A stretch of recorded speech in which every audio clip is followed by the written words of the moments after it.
ഏത് ഇലക്ഷൻ വന്നാലും പെൻഷനാണ് ചർച്ച. ഇപ്പൊ ചർച്ചയും വിവാദമൊക്കെ പിന്നെയും വരുന്നുണ്ട്. നിയമസഭക്കകത്തും പുറത്തൊക്കെ ഒരുപാട് കാര്യങ്ങൾ ഇതിനെ പറ്റി പറഞ്ഞു. എന്നാലും ഒരു 10 ചോദ്യം വേഗം ചോദിച്ചോട്ടെ. കേരളത്തിൽ ആദ്യം പെൻഷൻ പ്രഖ്യാപിച്ചു കൊടുക്കാൻ തുടങ്ങിയത് ഏത് ഗവൺമെന്റ് ആവശ്യം? ആർ ശങ്കർ ഗവൺമെന്റ് ആണ്. ആർ ശങ്കർ ധനകാര്യമന്ത്രി കൂടിയായിരുന്നു, മുഖ്യമന്ത്രി ആയിരുന്നപ്പോൾ അദ്ദേഹമാണ് കേരളത്തിൽ ആദ്യമായിട്ട് സാമൂഹ്യ പെൻഷൻ കൊടുക്കാൻ തുടങ്ങി. അപ്പൊ ഈ 80 മുതലാണെന്ന് ഇങ്ങനെ പറഞ്ഞുകൊണ്ടിരിക്കുന്നതിനകത്ത് ഒരു കാര്യമില്ല. 80 മുതലല്ല, ആർ ശങ്കറാണ് കേരളത്തിൽ ആദ്യമായിട്ട് സാമൂഹ്യ പെൻഷൻ കൊടുത്തത്. 80 മുതലാണെന്ന് പറഞ്ഞത് കളവാണ്. UDF ഗവൺമെന്റ് ഒരു പെൻഷനും കൂട്ടിയിട്ടില്ല എന്ന് ഇതുപോലെ പറഞ്ഞുകൊണ്ടിരിക്കുന്നുണ്ട്. ചെറിയ സംശയം, 300-400 ആക്കിയ ഗവൺമെന്റ് ഏതാ?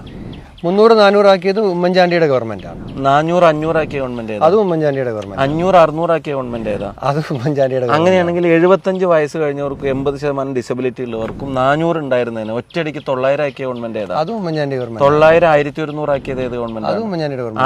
1100-1200 ആക്കിയത് ഏത് ഗവൺമെന്റ്? അത് ഉമ്മൻചാണ്ടി. ഇറങ്ങി പോകുമ്പോൾ അത് 1500 ആക്കുമെന്ന് പ്രഖ്യാപിച്ച ഗവൺമെന്റ് ഏതാ? അത് ഈ 1200 വരെ കൊടുത്തതാണ്. 1500 ആയിട്ട് പ്രഖ്യാപിച്ചു. അത് അവസാനത്തെ ബഡ്ജറ്റ്. അതുപോലെ രേഖയുണ്ടോ കയ്യിൽ? ഞാനത് മുമ്പിപ്പം ഞാൻ 1200 എന്ന് ഒരു പത്രസമ്മേളനത്തിൽ പറഞ്ഞതിനെ വ്യാപകമായിട്ട് വലിയ തോതിൽ കളിയാക്കുന്നുണ്ട് ഇടതുപക്ഷത്തിന്റെ സ്നേഹിതന്മാര്. എന്റെ കയ്യിലുള്ളത് 13/2/2024 H. സലാം MLA-ക്ക് KN ബാലഗോപാൽ നിയമസഭയിൽ കൊടുത്ത മറുപടിയാണ്. അതിലിങ്ങനെ ചാർട്ട് വരച്ചിട്ടിട്ടുണ്ട്. ഷാഫിക്ക് കാണാമല്ലോ. 75 വയസ്സിന് മുകളിൽ 1500, 75 വയസ്സ് വരെ 600, 80% അതിന് മുകളിൽ 1100. ഇതിനകത്തെ പേരിൽ പറയുന്നുണ്ട് 80 വയസ്സിന് മുകളിൽ പ്രായമുള്ളവർക്ക് 1200. ഇങ്ങനെ ഓരോ ഘട്ടത്തിൽ പിന്നെ ഈ ഞാൻ നേരത്തെ പറഞ്ഞ പെൻഷനുകൾ വർദ്ധിപ്പിച്ചതിനെ കുറിച്ചുള്ള അദ്ദേഹത്തിന്റെ മറുപടിയാണിത്. രേഖ എടുക്കാൻ താല്പര്യമുള്ള ആർക്കെങ്കിലും ഏതെങ്കിലും വെബ്സൈറ്റിൽ പോയി ഇതിന്റെ ഡീറ്റെയിൽ കിട്ടുമോ? LSGDയുടെ വെബ്സൈറ്റിൽ പെൻഷൻ ഹിസ്റ്ററി എന്ന് പറഞ്ഞിട്ട് നോക്കിയാൽ LSGD വെബ്സൈറ്റിൽ ഇങ്ങനെ ഓരോ വർഷവും കൂട്ടിയതിന്റെ പെൻഷൻ ഹിസ്റ്ററി ഇപ്പോഴും കിടപ്പുണ്ട്. ഇപ്പോഴും ആർക്ക് വേണമെങ്കിൽ എടുത്ത് നോക്കാം. അപ്പൊ ഉമ്മൻചാണ്ടി സർക്കാർ വരുന്നതിന്റെ മുമ്പ് എത്ര പേർക്ക് പെൻഷൻ കൊടുത്തിരുന്ന കേരളത്തിൽ? ഞാനായിട്ട് ഇനിയൊന്നും പറയുന്നില്ല കേട്ടോ. അതും ബാലഗോപാൽ അദ്ദേഹം തന്നെ പറയട്ടെ. അദ്ദേഹം എനിക്ക് തന്ന മറുപടിയുണ്ട് 8/6/2021.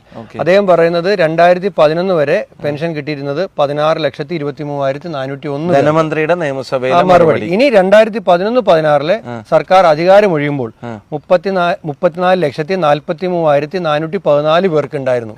ഉമ്മൻചാണ്ടി സർക്കാർ ഭരണം അവസാനിപ്പിക്കുമ്പോൾ ഈ 16 ലക്ഷം പേർക്ക് പെൻഷൻ കൊടുത്തിരുന്നത് എത്ര പേർക്ക് പെൻഷനാക്കി? അത് 34,43,414 പേർക്കാണ്. 16-ൽ നിന്ന് 34. ഇനി ഒരു കാര്യം മനസ്സിലാക്കേണ്ടത്, ഇത് കൂടാതെ ഏതാണ്ട് 8 ലക്ഷത്തോളം ആളുകൾക്ക് ക്ഷേമനിധി പെൻഷനും കൊടുത്തിട്ടുണ്ടായിരുന്നു. അപ്പൊ 42 ലക്ഷത്തിലധികം ആളുകൾക്ക് പെൻഷൻ കൊടുക്കുന്നു 5 വർഷം കൊണ്ട്. ഇപ്പൊ 16 ലക്ഷത്തിൽ നിന്നും 34 ലക്ഷമായി 5 വർഷം കൊണ്ട് മാറ്റിയിട്ടുണ്ട്. അത് അപ്പൊ ഇനി ഒരു പ്രധാനപ്പെട്ട സംശയം ആവർത്തിച്ച് പ്രചരിപ്പിക്കപ്പെടും.